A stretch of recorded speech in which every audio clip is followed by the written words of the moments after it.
The night was merciless, black clouds churning over the jagged peaks, the wind slicing through the forest like 1,000 unseen blades. Snow began to fall, thick and heavy, covering the narrow trail where Clara Hayes stumbled forward. Her boots slipped on the frozen ground, her breaths coming in short, ragged gasps. Each contraction tore through her body like fire, and with every step, she knew she was running out of time. She had been walking for hours, or maybe days. Time no longer made sense. All she knew was that she had to keep moving, had to get as far away as possible from the man who had once called himself her husband. The bruises on her arms had barely begun to fade, and the terror that lived in her bones urged her to keep going, no matter the cost. She could not, would not, let her child be born into that kind of darkness. The pines stood tall around her, their branches creaking under the weight of snow, whispering secrets into the howling wind. Somewhere in the distance, a wolf cried out, a lonely, aching sound that made her clutch her swollen belly tighter. "It's all right, little one," she whispered through trembling lips. "Mama's here." Just a little longer, but her body betrayed her. Another contraction seized her, stronger than before, dropping her to her knees. Pain lanced through her back, and she let out a hoarse cry that was swallowed by the storm. Her fingers dug into the cold earth as she fought to breathe. The snow soaked through her threadbare cloak, chilling her to the bone. She tried to stand, but her strength was gone. The world tilted. Blurred, she collapsed against the roots of a pine, her tears freezing on her cheeks. For a moment, she thought this was how it would end, alone. Forgotten, her baby still and silent in her arms. She whispered a prayer to anyone who might be listening, though her voice was barely a breath. "Please, help us." And then, through the roar of the wind, she saw it, a faint, flickering glow weaving through the trees. At first, she thought it was a trick of her mind, some final mercy before the dark took her. But the light grew brighter, steadier, and then she heard it, the crunch of boots on snow. "Hello?" A man's voice called out, rough but kind. "Who's there?" Clara tried to answer, but only a weak sound escaped her throat. The light came closer, a lantern swinging in the storm, until the shadow of a tall man emerged from the darkness. His coat was dusted white with snow, his breath misting in the cold. When he saw her slumped beneath the tree, he dropped to his knees beside her. "Dear God," he muttered, setting the lantern down. "Miss, can you hear me?" Her eyes fluttered open. "Please, my baby." She gasped. The man's name was Eli Carter, a rancher who lived miles from town, more comfortable among cattle and trees than people. But in that moment, instinct overtook everything else. He wrapped her trembling form in his coat, lifting her as if she weighed nothing. The baby was coming. He could tell from her cries, from the way she clutched her belly. "Hold on," he said firmly. "You're not dying out here." Not tonight. The storm roared around them as Eli carried her toward the faint outline of his cabin through the pines. The snow swirled, the wind screamed, but in the heart of that endless storm, something miraculous was beginning. By the time the cabin door swung open and warmth touched Clara's face, her world went black, but she heard one last thing before slipping into unconsciousness. Eli's voice, steady and sure. "You're safe now, ma'am. I've got you." When Clara opened her eyes, the world was still wrapped in silence, the kind of silence that follows a storm. She lay beneath a thick quilt, the faint scent of pine smoke and old leather in the air.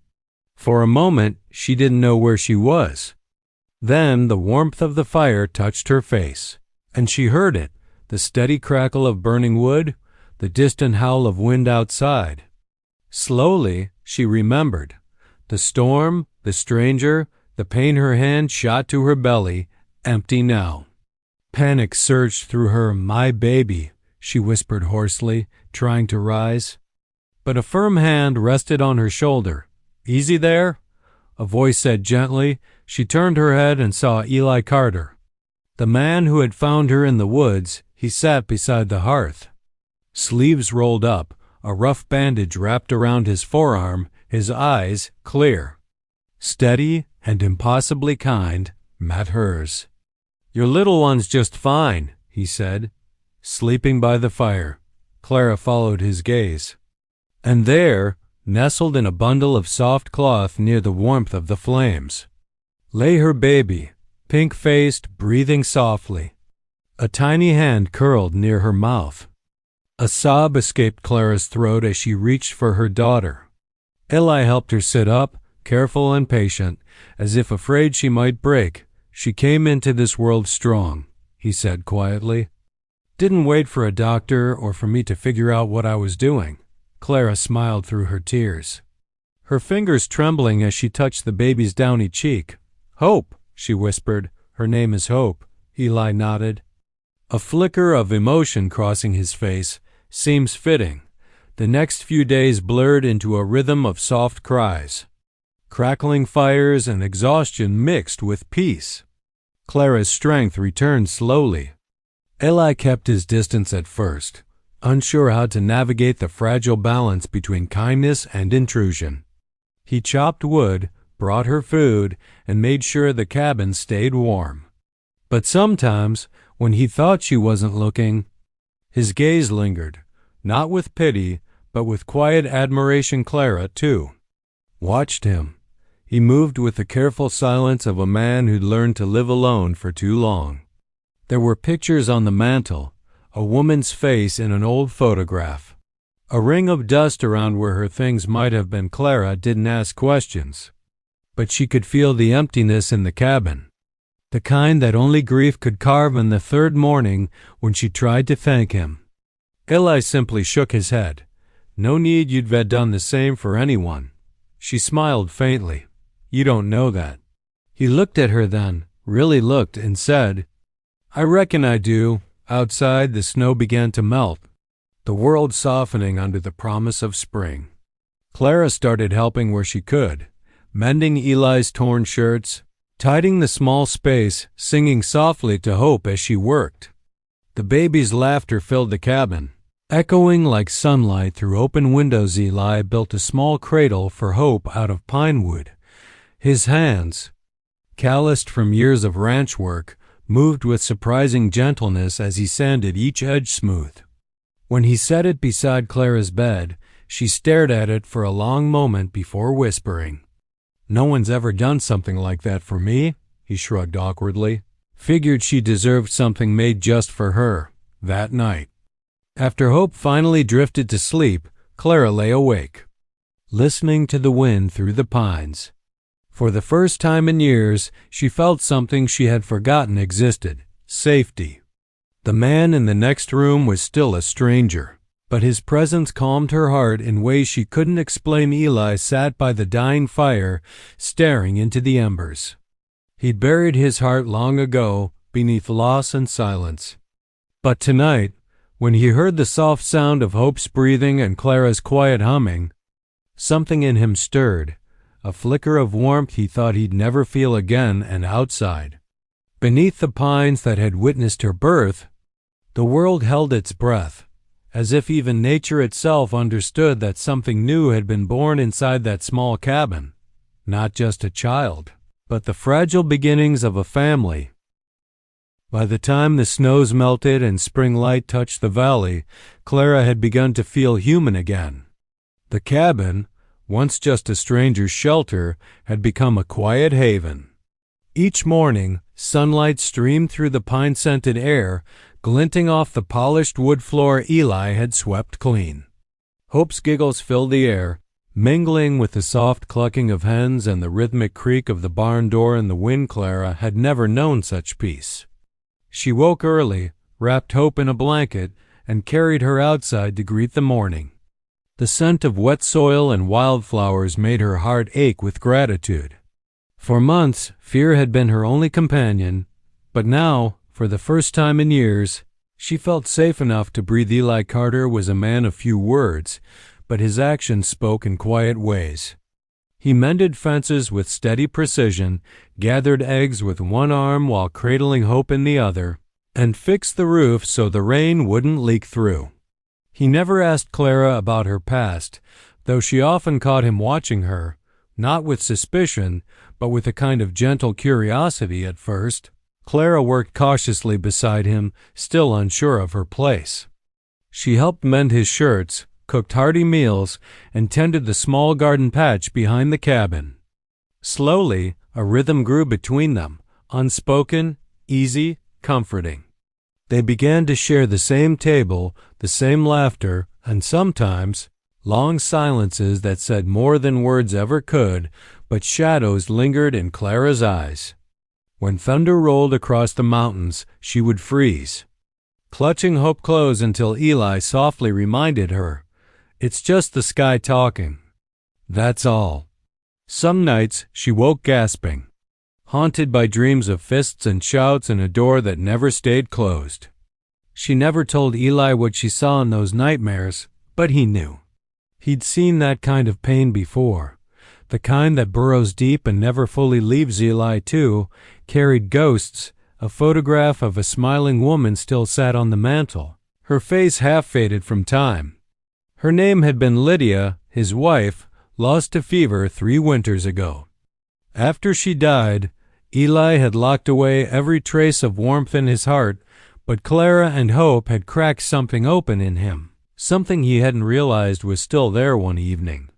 After supper, Clara finally found the courage to speak. Hope slept peacefully in her cradle, and the fire cast a soft glow across the cabin walls. Eli sat sharpening his knife, the steady scrape of metal filling the room.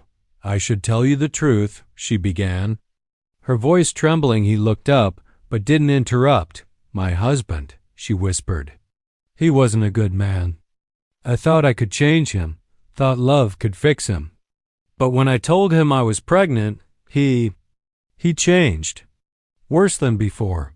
Her eyes shone with tears. "I ran the night he said the baby would never see the light of day." Eli's jaw tightened, the knife forgotten in his hand. "You did right to run," he said quietly. "You did what you had to do," Clara nodded, unable to meet his gaze. "He thinks I'm dead," she said softly, "and I meant for it to stay that way. For a long time." The only sound was the fire crackling. Then Eli spoke, his voice steady. "You don't have to fear him here, not while I'm breathing." Their eyes met, hers full of old pain, his full of promise. In that moment, something unspoken passed between them as trust. Later that night, as Clara rocked Hope to sleep, she realized that Eli wasn't just offering her shelter. He was offering her something rarer, safety without demand, kindness without condition, and for the first time since she'd fled into the storm, Clara believed she might finally have a chance to start again, not just to survive, but to live. By late spring, the valley had come alive again. The meadows glowed with wildflowers, the air carried the scent of pine and rain, and the creek behind Eli's cabin sang with the sound of snowmelt.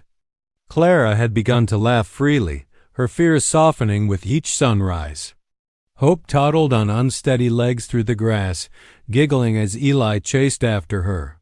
It was a picture of peace, a fragile, precious peace that neither of them dared to take for granted, but peace has a way of stirring old ghosts. It started with a rumor.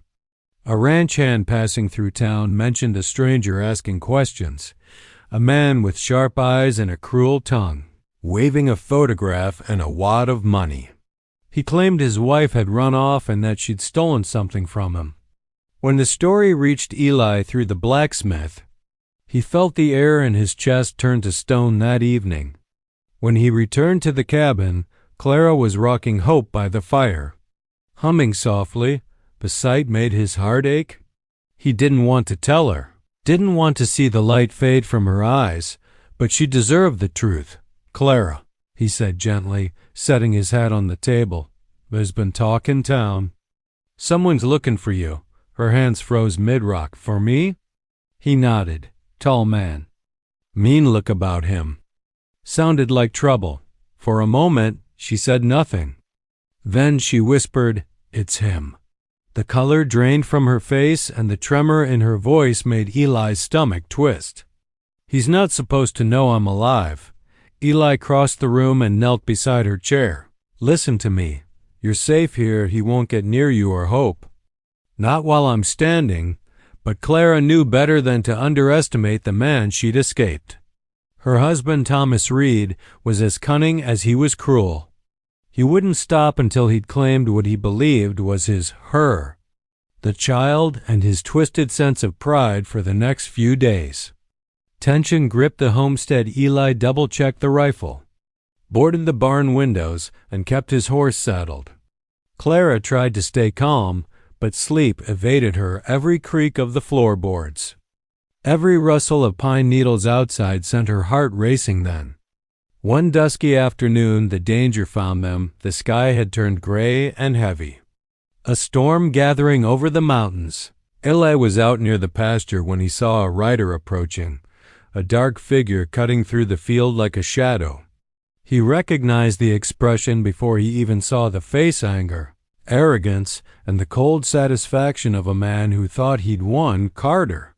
Thomas Reed shouted, reining in his horse at the fence line, "You've got something of mine." Eli's hand went to his revolver. "Ain't nothing here belongs to you," inside the cabin. Clara heard the voices and froze. Hope began to whimper, and she pressed the baby close, her pulse pounding in her ears. She looked through the window and saw the man she'd once called husband.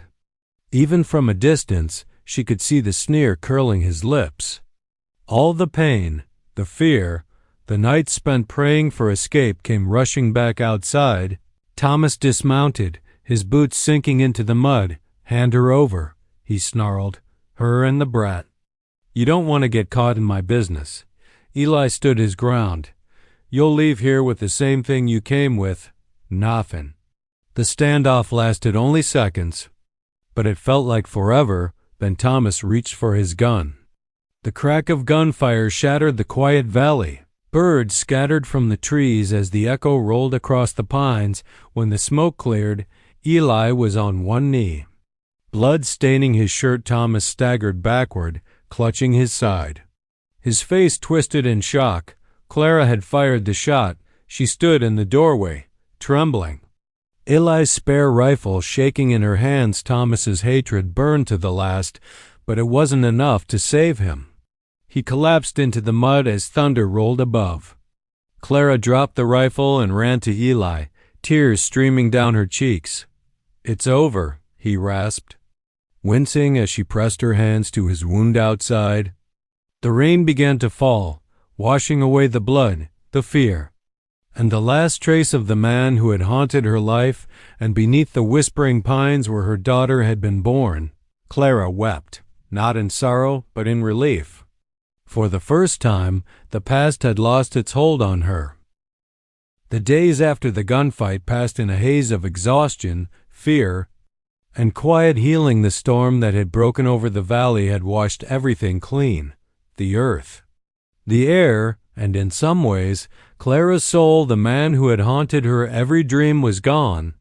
His shadow finally lifted from her life, but in the small cabin beneath the pines, another battle was being fought, the one for Eli's life. He lay pale and fevered for days, the bullet having grazed his ribs but torn deep enough to leave him weak. Clara hardly slept. She tended to him day and night, changing bandages, cooling his brow, whispering words of encouragement when he drifted into delirium. Hope toddled quietly around the cabin, sensing the heaviness in the air, her little hands often clutching at Eli's blanket as if to keep him anchored sometimes. When the pain eased, Eli would wake to find Clara sitting beside him, her face drawn but calm, her fingers tracing the edge of his rough hand. "You should rest," he would whisper, shed smile faintly, her eyes soft. "I'll rest when you do." Outside, the pines swayed gently, their green needles whispering in the spring wind. Life continued. The cattle grazed, the creek sang, and the scent of thawing earth filled the air. Slowly Eli's strength returned. The first time he managed to stand and walk to the porch, Clara was there beside him, her arm steadying his weight.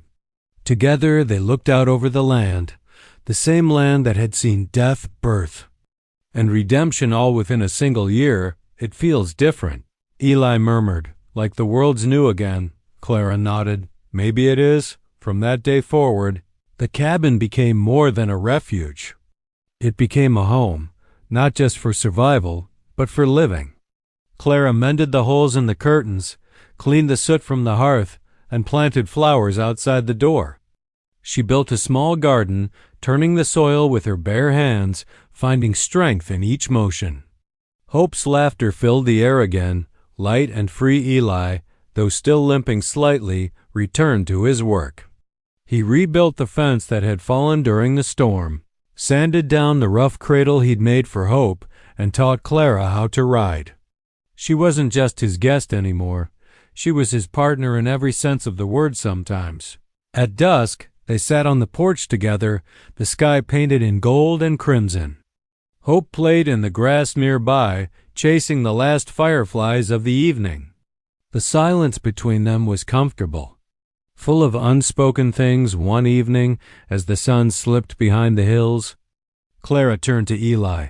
"You saved us," she said quietly. He looked down at his hands, scarred and strong. "No," he replied. "You saved yourself, Clara. I just happened to be there to see it." Her heart swelled at his words. She had spent years being told she was weak, worthless, dependent. But here, in this quiet corner of the world, she had found her own strength, and a man who saw it too that night. After Hope fell asleep, Clara lingered by the fire. Watching Eli carve a small wooden horse for the child, his hands were steady now, his expression peaceful. "You ever think about leaving?" she asked softly. He shook his head. "Not anymore. This place, it's got everything I lost, and everything I didn't know I needed," Clara smiled, her heart full. "Then maybe it's time we stop surviving and start living."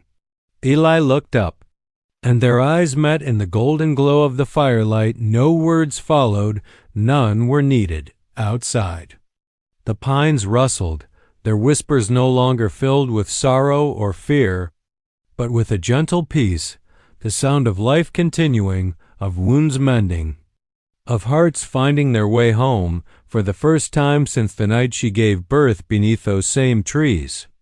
Clara felt it fully, that she was no longer running from her past. She was walking toward her future. And in that future, she and Hope had found more than safety. They had found belonging. Years passed, and the land healed just as the people who lived upon it had. Seasons rolled gently through the valley, golden summers, quiet winters, springs bursting with wildflowers, and through it all, the cabin beneath the pines stood strong. What had once been a lonely refuge became a home full of warmth, laughter, and the hum of life. Clara often thought about the night she'd arrived there, half dead, lost, clutching her unborn child in the heart of a blizzard. Sometimes, when she walked through the trees, she could still hear the faint echo of the wind and remember how close she'd come to giving up. But then she'd hear Hope's laughter ringing from the porch, or Eli's deep voice calling for her across the yard, and she'd smile. That night no longer haunted her. It had transformed her. Hope had grown into a bright, spirited little girl with her father's steadiness and her mother's fire. She followed Eli everywhere, into the barn, to the creek, to the fields where the horses grazed. She was fearless, curious, and endlessly talkative, a living reminder that something beautiful could bloom even from the darkest soil. Eli adored her, though he still called her little one, as if she were still a baby. Clara watched them together with quiet joy. There had been a time when she thought love was meant to hurt, when she believed it came only through submission and silence. But Eli had shown her another way, love that asked for nothing, that gave everything. That grew stronger with each shared morning and every gentle glance. There, lives settled into a simple rhythm, mornings spent working the land, evenings filled with laughter and the smell of dinner cooking on the stove. Eli built a small addition to the cabin so Hope could have her own room. Clara filled the space with warmth, curtains she sewed herself, wildflowers in mason jars, and a rocking chair by the window where she'd sit with her, mending as the sun set behind the ridge every year. On the first day of spring, Clara would walk to the stand of pines where Hope had been born. She would kneel on the soft earth, press her palm against the roots, and whisper a prayer of gratitude for the stranger who had saved her, for the land that had sheltered her, and for the love that had taken root there. It was during one such spring evening that Eli found her there. The sun was sinking low, painting the world in hues of amber and rose. Hope was chasing butterflies near the creek. Her laughter echoing like music through the trees. Eli came to stand beside Clara, his hat in his hands, his eyes following their daughter. "Hard to believe, ain't it?" he said softly. "How far we've come." Clara smiled up at him. "I used to think I was running from something," she murmured. "But I think I was being led here all along." He looked down at her, the corners of his eyes crinkling. "You brought life back to this place, Clara." She shook her head gently. "No, Eli, you gave me one, for a moment." They stood in silence, two souls who had once been broken, now whole in the simplest, purest way. The wind moved through the pines, carrying the scent of earth and rain. The same way it had on the night they first met. Eli reached for her hand, rough palm against soft skin. "You know," he said with a half smile, "I used to think I'd spend the rest of my days alone. Didn't figure I deserved more than that." Clara leaned her head against his shoulder. "Maybe we both stopped running at the right time." As the sun disappeared beyond the hills, Hope came running toward them, her laughter spilling through the twilight. Eli lifted her easily into his arms, and Clara wrapped hers around them, both beneath the same towering pines that had once witnessed fear and pain. There was only peace now, and love. The cabin glowed warmly behind them, smoke curling gently from the chimney, a symbol of everything they had built together. And as night settled over the valley, Clara whispered a final promise to the land that had given her everything. "This is home forever."